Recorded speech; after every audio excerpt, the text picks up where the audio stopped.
Ikaw ba talaga? Wala na. Wala na.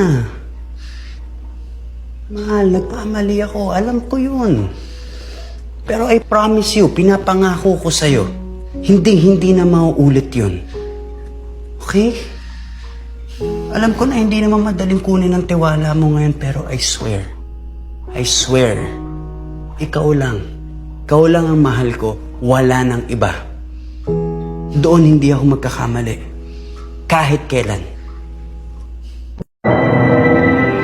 Isang mukha lang ang gusto kong makita. At pag hindi ko nakita ang mukha na yan, dito na kayo mamamatay. Dito na rin kayo lilibing. Mike, huwag ka naman dito manggulo. Irespeto mo naman ang mga pag-aari ko. Kung saan ako nakatungtong, yon ang pag-aari ko. At yung pag-aari ko, pinakikialaman ninyo. Pag-aari. Yung tinutungtungan mong lupa, yan lang ang pwede mong yung pag-aari. Pero si Varga, matagal ko nang nabili si Varga. Matagal ko na siyang bayad. Nabili? Ano yung for sale? Hindi mo nabili si Varga. Nakasala lang siya sa'yo.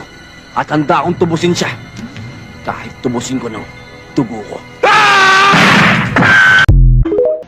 Ba't ba ang sungit-sungit mo?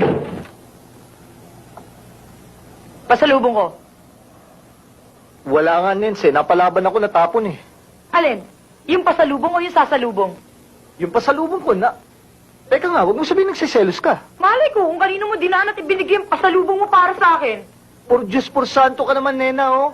Napalaban na nga ako, pagsiselos pa rin niyang umiiral sa'yo. Eh, yung sasakyan ko nga, yung bumper parang labing na pangos. Dinaan ko pa sa talyer. O yan, amuhin mo ko. Hindi na. Kitang-kita naman nakipagpalitan ka ng putok eh. Kaya kahit hindi pa kinakalabit yung baril mo, pinutukan ka na. Hayan, nagkalat tuloy sa pantalon mo. Ito ba? Eh, kasama nga ito doon sa pasalubong ko sa'yo na natapon sa akin na mapalaban ako. At napangos yung bumper ng sasakyan mo na parang labi. Sino lolokohin mo? Ako? Hoy, Jopring, kayong mga pulis talagang matutulis.